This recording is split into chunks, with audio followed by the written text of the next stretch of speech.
नमस्कार मित्रों।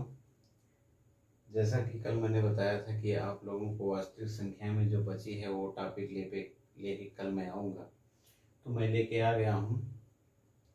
जो वास्तविक संख्या के अंतर्गत कल बताया था हमने पूर्ण संख्या, प्राकृतिक संख्या और पूर्णांक और वास्तविक संख्या के बारे में। और वास्तविक संख्या के अंतर्गत ये भी आता है आपका परिमेय संख्या। परिमेय संख्या वह संख्या होता है जो हर और अंश के रूप में पाया जाए, अर्थात बटे के रूप में पाया जाए। जैसे आपका अंश ऊपर होता है, हर नीचे होता है, अर्थात इस रूप में पाया जाए, वह आपका परिमेय संख्या कहलाएगा। जैसे इसे कहते हैं p/q के रूप में पाया जाए। लेकिन यहाँ एक शर्त होता है q नॉट इक्वल टू 0, अर्थात q आपका 0 ना हो।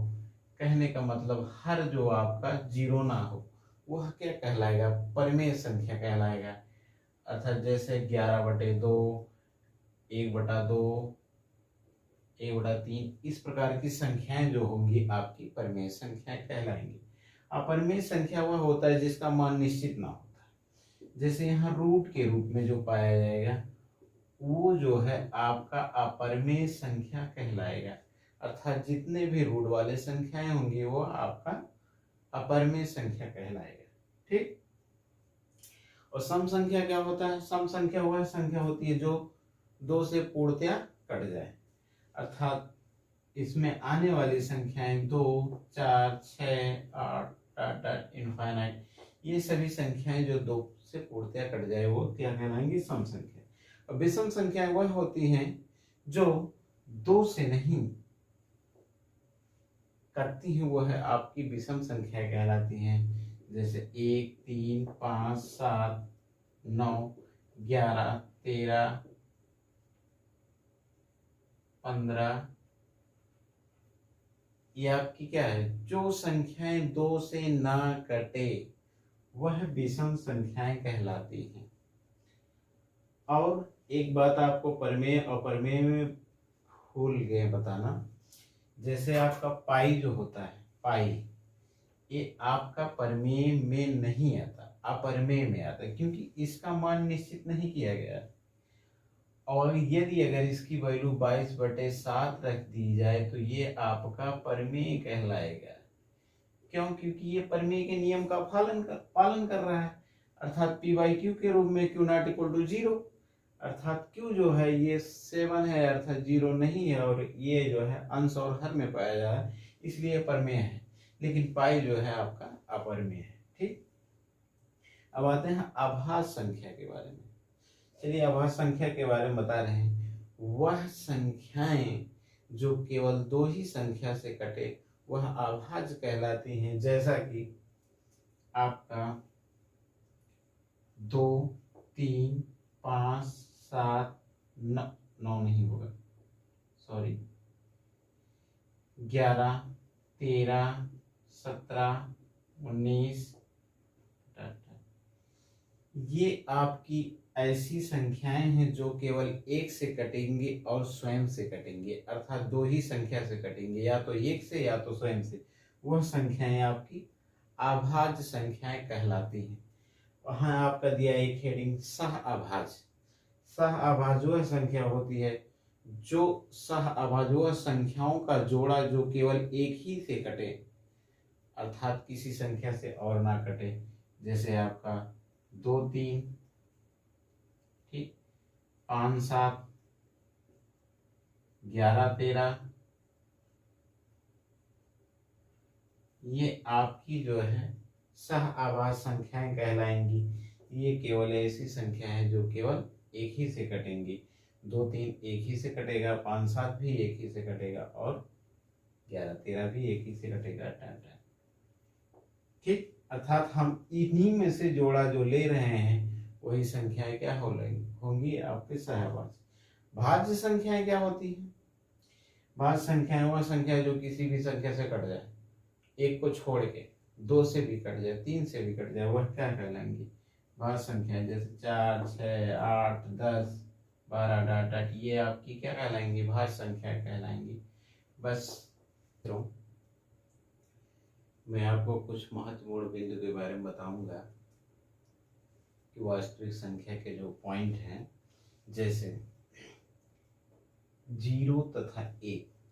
0 तथा 1 ना तो अभाज्य हैं और ना ही भाज्य हैं। ठीक।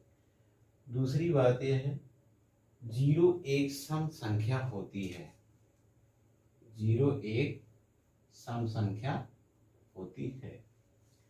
तीसरा पॉइंट ये है 2 से छोटी अभाज्य संख्या होती है। ठीक। और चौथा पॉइंट ये है 2 ही एक ऐसी संख्या है जो सम भी है और अभाज्य भी है। क्या है? जो सम भी है और अभाज्य भी है। चौथा पॉइंट ये है आपका 2 से अतिरिक्त कोई सम संख्या अभाज्य नहीं होती है। 2 के अलावा या 2 के अतिरिक्त कोई भी सम संख्या अभाज्य नहीं होती है।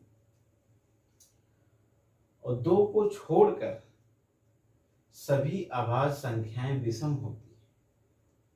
सभी अभाज्य संख्याएं विषम होती, अर्थात 2 को छोड़कर सभी अभाज्य संख्याएं विषम होती हैं। 2 ही एक ऐसी संख्या है जो अभाज्य भी है और सम भी है, जो है हमने चौथे पॉइंट में आपको बताया। ठीक। इसके बाद देखिए 2 सम संख्याओं को जोड़ने पर 2 सम संख्याओं को जोड़ने पर सदैव 2 ही सम संख्या ही प्राप्त होती है। जैसे एग्जाम्पल के रूप में आपको 2 धन 2 इक्वल टू 4, ये भी सम है। 2 प्लस 4 इक्वल टू 6, ये क्या है? सम संख्याएं हैं। अर्थात 4 प्लस 4 इक्वल टू 8, ये आपकी सम संख्या है। अर्थात सम संख्या प्लस सम संख्या इक्वल टू सम संख्या। ठीक। सम संख्या प्लस सम संख्या इक्वल टू आपकी जो प्राप्त होगी वह कौन सी संख्या होगी? सम संख्या होगी। और 2 विषम संख्याओं को, अर्थात विषम संख्या इंटू विषम संख्या जो आपकी प्राप्त होगी वह क्या होगी? सम संख्या। अर्थात 2 विषम संख्याओं को, यह सही नहीं होने के कारण 2 विषम संख्याओं को जोड़ने पर सदैव सम संख्या ही प्राप्त होगी। और यदि अगर सम प्लस विषम करते हैं तो आपका विषम ही संख्या प्राप्त होगी। ये कौन सी संख्या प्राप्त होगी? विषम संख्या प्राप्त होगी सदैव। एग्जाम्पल के रूप में देख लीजिए आप, अगर 3 प्लस 5 करते हैं तो 8, ये आपकी क्या कह रहा है? दोनों सम विषम संख्याएं हैं, प्राप्त हो रही हैं सम संख्या। ठीक। यदि अगर आप 7 प्लस 3 करते हैं तो आपका 10, ये भी क्या कहला रहा है? 10, यानी कि ये भी सम संख्या है। अब यहाँ देखिए सम और विषम, इसका एग्जाम्पल लीजिए। 2 प्लस 3 करेंगे तो 5 होगा, मान लीजिए 3 प्लस 4 करेंगे तो 7 होगा। ये क्या है? ये विषम संख्या, ये सम संख्या। प्राप्त क्या हुआ आपको? विषम संख्या। ये क्या है? सम संख्या प्लस विषम संख्या इक्वल टू क्या होगा? विषम संख्या। अर्थात 2 सम तथा विषम को जोड़ने पर हमेशा विषम प्राप्त होगा और 2 विषम को जोड़ने पर सदैव सम प्राप्त होगा और 2 सम संख्याओं को जोड़ने पर सदैव सम संख्या प्राप्त होगी। और मैं बताना चाहूंगा कि सभी अभाज्य संख्याएं, सभी अभाज्य संख्याएं जो होंगी, सभी अभाज्य संख्याएं विषम होंगी,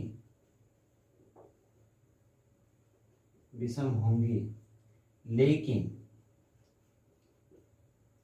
सभी विषम संख्याएं अभाज्य नहीं होंगी।